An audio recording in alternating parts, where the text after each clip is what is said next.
खतरे में पड़ी प्रजातियां भी शामिल हैं, बल्कि घास के मैदानों की जो दूसरी अन्य लुप्तप्राय प्रजातियां हैं और खुले वनों का जो इकोसिस्टम है, जो पारिस्थितिकी तंत्र है, उन्हें भी हमें बचाना होगा। जिस बेस पे हम वही कह रहे हैं कि जिस बेस पे, जिस आधार पे ये तमाम चीते यहाँ जिंदा रहेंगे, यहाँ रहेंगे, उस बेस को भी, उस आधार को भी हमें बचा कर रखना होगा। तभी तो ये उस इकोसिस्टम में आराम से रह पाएंगे। इसलिए भी हम बार बार ये कह रहे हैं और सरकार भी कह रही है कि उस सिस्टम को, उस बेस को हमें बचा कर रखना होगा। चीतों को वापस लाने से देश में खुले जो जंगल हैं उनको बचाने के काम को भी अब काफी मजबूती मिलेगी। और ये भी देखा गया कि बड़े जो मांसाहारी जानवरों में मानव जो इंटरेस्ट है, ह्यूमन इंटरेस्ट, मानव हितों के साथ संघर्ष चीतों में सबसे कम पाया जाता है। दूसरे जो ऐसे वाइल्ड एनिमल्स होते हैं उनके साथ मैन एनिमल कॉन्फ्लिक्ट होते रहते हैं, अक्सर होते रहते हैं, लेकिन चीतों के साथ ऐसा नहीं है।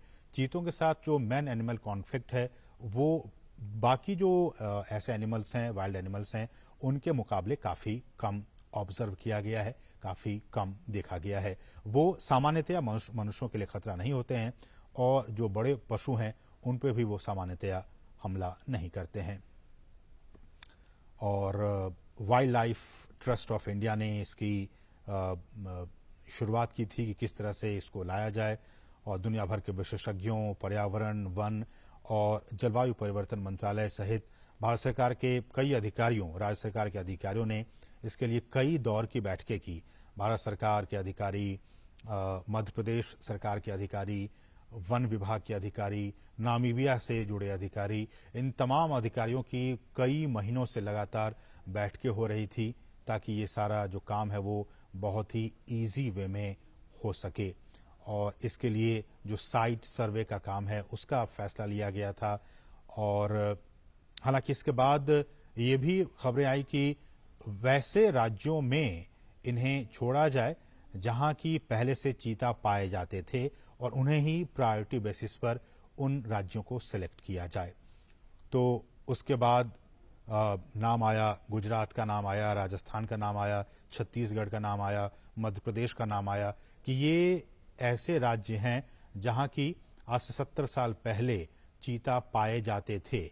अब हमारे जो वैज्ञानिक थे, हमारे जो अधिकारी थे, उनके मन में ये आया कि फिर अब इन तमाम जो राज्य हैं, गुजरात, राजस्थान, छत्तीसगढ़, मध्य प्रदेश, ये तमाम राज्यों में से नामीबिया से जो चीते लाए जाएंगे उनके लिए सबसे मुफीद, सबसे एडेप्टेटिव एटमॉस्फेयर कहाँ होगा जहां कि वो अपने आप को अच्छे से ढाल सकें।